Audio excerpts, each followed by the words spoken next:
The Halloween horror that unfolded in Itaewon on October 29th is, among other things, fueling calls for comprehensive prevention efforts to ensure crowd safety against crowd crushes and related deadly incidents.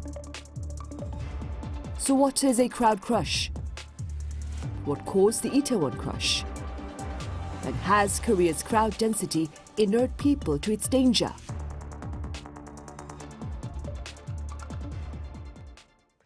Welcome to Issues and Insiders. It's been less than a fortnight since a crowd surge led to a deadly crush in Itaewon that took the lives of over 150 people, mostly those in their 20s. For more, I have Professor Hwang Myung Jin at Korea University live on the line. Professor Hwang, it's good to have you on the show. Thanks for having me. I also have Professor Keith Still at the University of Suffolk with us virtually as well. Professor Still, it's a pleasure. Thank you for having me on the show. Right, Professor Hwang, we'll start with you. Let's begin with a few words on the definition of the phrase crowd crush that has been making headlines amid the Itaewon tragedy and its difference, Professor, with the phenomenon of crowd surge.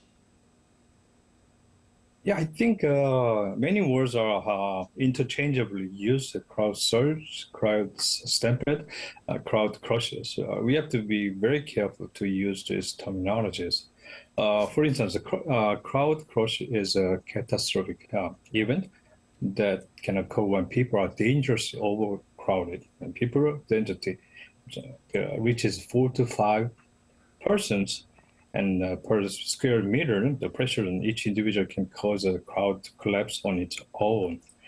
And the people, individual to crush and choke by themselves at this density, the crowd begin to act like a fraud and sweeping individual without their own intentional will. Experts say that this can be easily prevented by surprisingly simple crowd management strategies. This is why this loss of lives in these cases is most heartbreaking. And another story I heard from news is this event can be scientifically predictive and so preventable, but this is also one example of confirmative bias fallacies. Disasters like Black Swan, this means there's something very unlikely to happen and it has never happened in the past, and the unnecessary damage continue accumulated to increase, and surprisingly the big consequences are, enormous. This is one of the few cases that happen in Korea. Right, and a very sad and shocking case it was, of course. Professor Still, there have been claims that the deadly crowd crush was triggered by a group of people pushing, but scholars say it was sadly science that took its course on that tragic night. What do you say? Well, if you consider a crowd moving in opposite directions at low density when they're spaced wide apart, they can pass through each other. But as the density increases, it becomes more difficult for that crowd to pass each other, and then it locks. And unfortunately, when it locks, there's very little that the crowd can do at that point. It's now in a position where any slight movement can create a surge and then a crowd collapse. That's the phenomenon that appears to have happened here, and it's not uncommon. It happens around the world. We've got over 100 case studies. In fact, there were several disasters this year alone. We're seeing, as crowds are coming out of COVID, an enthusiasm which was unusual and a forgotten behavior. So there are preventative measures that can come into place, but basically as density reaches that critical threshold, the crowd locks up, and that's the phenomenon that occurs. So no individual group pushing, just allowing that environment to become locked, too many people. Right, I see. Professor Hwang, do you suppose our exposure perhaps to rush hour scenes within subway, trains and buses has left us more or less inert to the potential dangers of a crowd crush here in South Korea? I mean, Professor Hwang, do you remember the presence of passenger pushes at subway stations back in the early 1990s? Of course, I'm also a generation who remember the push man, in the subways during the commuting hours. There are overcrowded people, and people are waiting for the train, and then they voluntarily ask for push themselves to putting inside of the train. That's what happened. This has natural consequences, but there has never been this happening. This means the crowd density and the overcrowded people itself, the fact itself does not cause this sad tragic incidences. There are some other factors that will be combined with this. For example, the people who commute, they have their own rules and ways of protect themselves. It's happening every day, and then they know how to follow. For instance, we have a line to follow, on the right-hand side, the left-hand side, and then we know how to self-regulate ourselves in this overcrowded, dense population flood.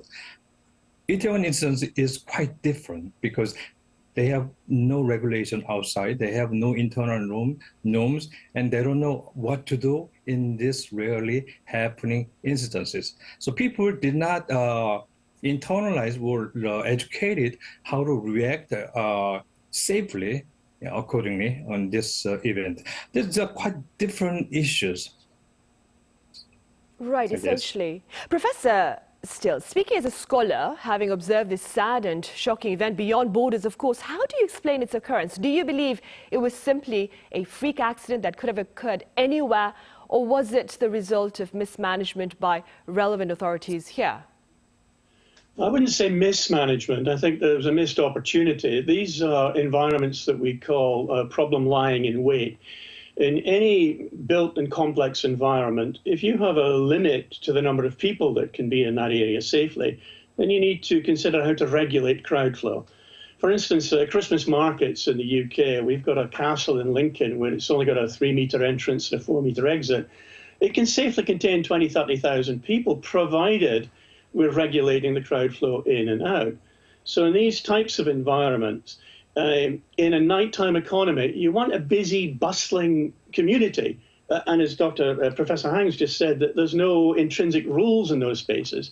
So people are left to move in any direction. And therefore, those types of environments require some form of crowd management, regulating crowd flow, or at least monitoring the density to prevent dangerous crowd buildup.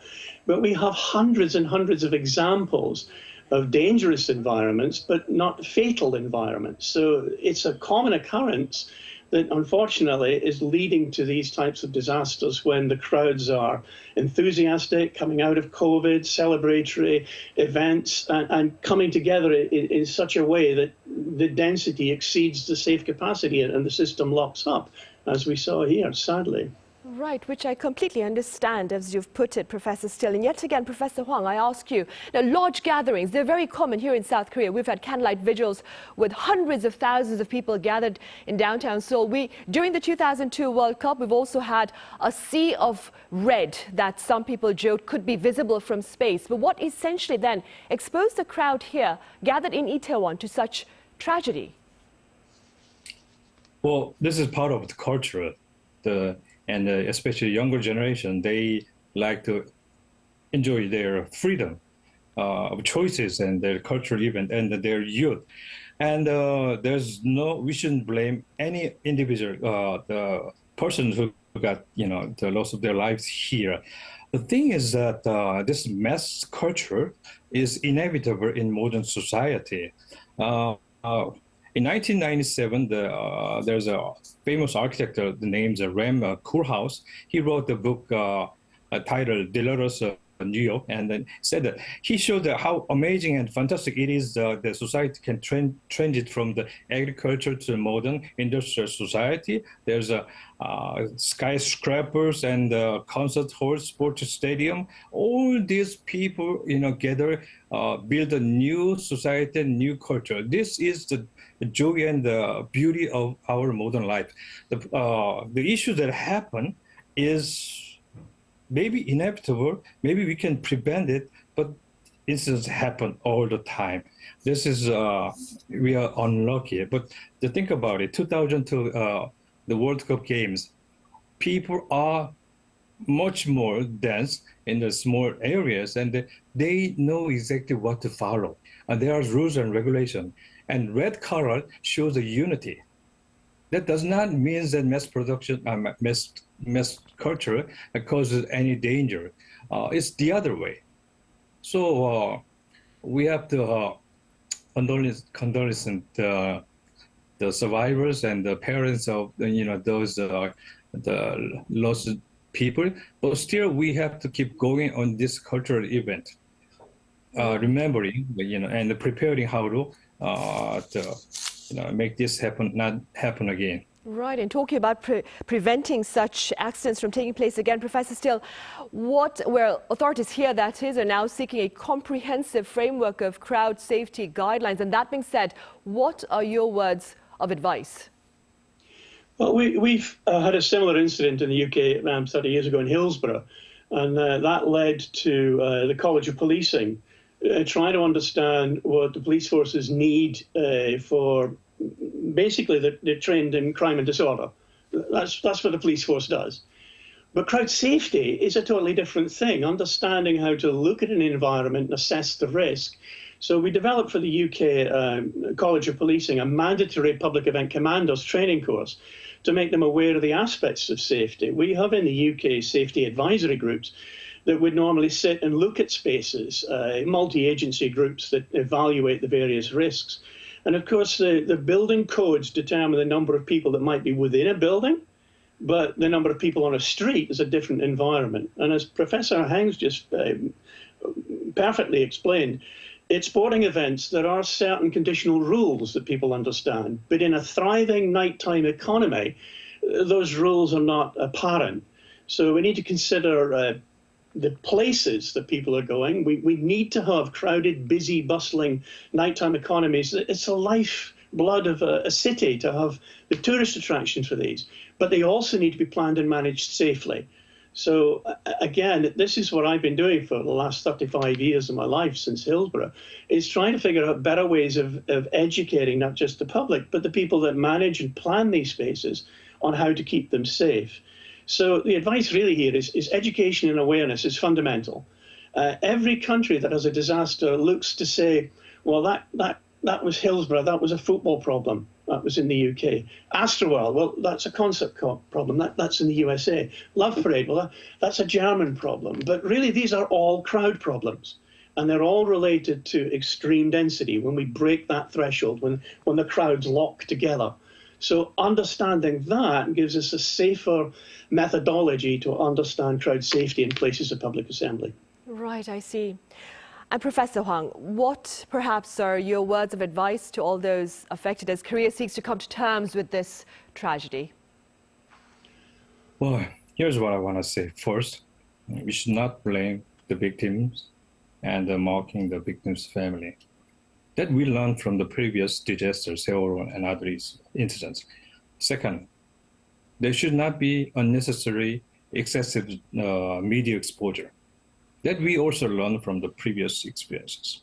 And third one, we have to carefully see those who's got injured and exposed to that incidents and that day, and the parents and family, as well as other people who have secondary vicarious trauma experiences, teenagers and youngsters, and all the public people. We are exposed extremely dense and severe trauma, and then PTSD treatment should be widely spread and accessible for all these people in this time. People who have suffered overly depressed and other kind of the anxiety or other kinds of the mental health symptoms, they have to ask for help from other people. And there should be experiences and quick and effective crisis intervention be provided all the people who need it. That includes me. Right, of course. Professor Still, do share with us some advice on ways to ensure safety if you are unwittingly caught in a dangerously dense crowd. Well, the first thing is situational awareness, is to be aware of crowd density ahead and behind you. And again, if you understand what that limit looks like, it's anything more than 4 or 5 people per square meter. So when people are starting to close around you, that's your early warning indicator. and move away from those spaces. So that's the personal advice that's said in there. Authorities need to be aware of the risks and have some level of design in it. But I've got to share Professor Hwang's outline here that we need to consider the victims and stop trying to trivialize this in the media and worse, the conspiracy theories that are coming out about trying to blame the victims. This is an unfortunate failure of that design having, this overcapacity, this locking of crowds. So if you're ever caught in that environment, think about the crowds around you and move away. That's probably the safest thing to do. Avoid getting in it. Once you're caught in that crush, sadly, there's very little that can be done, even for the authorities to try and unwind it. It's locked. So we need to prevent it from happening rather than trying to advise people how to get out when it does happen. Right, so prevention is the key here then. All right, Professor Steele, thank you very much for your thoughts today. And Professor Hwang, thank you very much for your insights. Thank you. Thank you. On that note, we end Wednesday's edition of Issues and Insiders. Thank you for watching. See you same time tomorrow.